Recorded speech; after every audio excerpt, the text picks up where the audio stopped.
Hi friends, in this video I will discuss about neurotransmitters and how neurotransmitters work and their classifications based on structures and functions.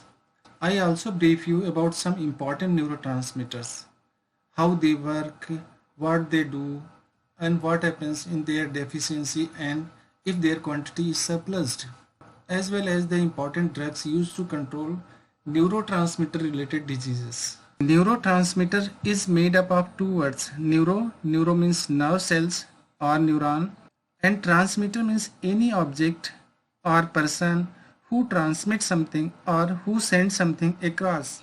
So we can define neurotransmitter as a chemical substance which transmit electrical impulses or signal from nerve cells to the target cells. Here target cells may be muscles, glands, tissues or other nerves. In a one-line sentence, we can define neurotransmitter as a chemical messengers that carries signal between neurons. Possibly you are aware of that there are billions of neurotransmitter molecules. They keep working to keep our brain functioning, and they are managing everything like heartbeat, breathing, learning, emotions, and concentration of your mind. Neurotransmitters are released by presynaptic neurons. And these neurotransmitters move toward postsynaptic neurons and bind with their respective receptors present on postsynaptic neurons. This one is presynaptic neuron and this one is postsynaptic neuron. The gap in between is known as synaptic cleft or synapse. Having said that, there is a tiny gap between pre and postsynaptic neurons. And this small gap is known as synapse or synaptic cleft. This is presynaptic nerve and this one is postsynaptic nerve. And this portion is zoomed in. You can see here the terminal of presynaptic nerve and postsynaptic nerve. Here in between presynaptic nerve and postsynaptic nerve there is a tiny gap known as synaptic cleft, and neurotransmitters are being released into the synaptic cleft. In the image you can see the releasing of neurotransmitter by the axon terminal. How all this happens, let's try to understand. Due to external stimulus, action potential is generated and ions enters the neuron cells. Then the vesicle of neurotransmitter fuse with the plasma membrane, and this leads releasing of neurotransmitter into the synaptic clefts. Then the neurotransmitter bind with their respective receptors present on the postsynaptic nerve. For example, dopamine bind with dopamine receptors and known as D1, D2, so on. Once neurotransmitter bind with the postsynaptic nerve, thereafter message is delivered to the target cells or tissue. One more thing I want to share with you, that after neurotransmitter deliver their messages, means once their job is done, finally deactivation of the neurotransmitter. As I mentioned on subject line, that this whole process is referred as neurohumoral transmission. Classifications of neurotransmitters. Neurotransmitters can be classified two ways. First one is based on structure and second one is based on functions. Based on structures, neurotransmitters can be classified as amino acids, monoamines, peptides and other group. Examples are amino acids are GABA, glutamate and glycines. The unique features they possess, all they have amino group and carboxy group. Here you can see the NH2 group is the amino group and COOH is the carboxy group. Monoamines also have amino group here and here and here, and this amino group is connected to the aromatic group by 2 carbon chain. The monoamines like dopamine, norepinephrine, epinephrine are belong to subgroup known as catecholamine. Next one is peptides. Peptides are basically chain of amino acids or polymers. They have heavier molecular weight. Examples of this category are endorphin and oxytocin.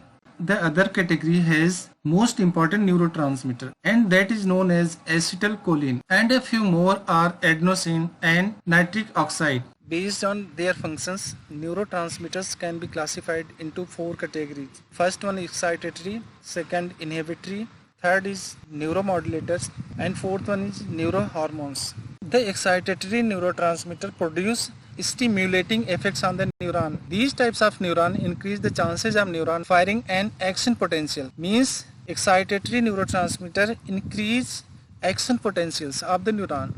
Some of the major excitatory neurotransmitters are epinephrine, norepinephrine, dopamine, glutamate, and acetylcholine. Next category of neurotransmitter based on functions is inhibitory. They have inhibitory effects on the neuron and have very less chance of the neuron firing and action potentials. Means they reduce action potentials of the neuron. Some of the major inhibitory neurotransmitters are dopamine, serotonin, GABA, and glycine.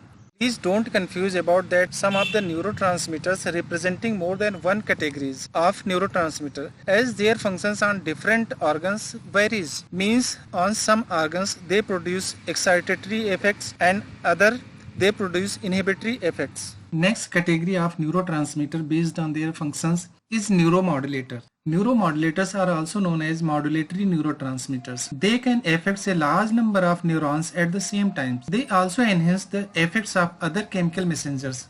That's why they are called as modulatory neurotransmitters. Examples of neuromodulators are acetylcholine, histamine, serotonin, dopamine, and norepinephrine. Next category is neurohormone.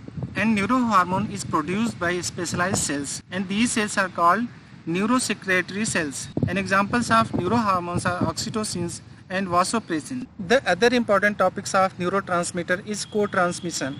Co-transmission is a group of two words, co and transmission. Co means common and transmission means to transmit or to move across. So we can define the co-transmission as a transmission wherein more than one neurotransmitters are released into synaptic cleft. For example, postganglionic sympathetic neurons release norepinephrine, which act on smooth muscles on alpha receptors, as well as ATP, which also act on smooth muscles to evoke vasoconstrictions. Means their target cells is same. In the image you can see there are two types of neurotransmitters are being released and their target cell is same and their function is also same. Now I am going to discuss about some very important neurotransmitters. First one is acetylcholine. This neurotransmitter, acetylcholine, found in both the CNS, central nervous system, and peripheral nervous system. The main functions of the focused on muscles movement, memory, learning associated with motor neurons. The low level of acetylcholine can lead Alzheimer's disease, whereas its surplus quantity can lead anxiety as well as paralysis. The next neurotransmitter is dopamine.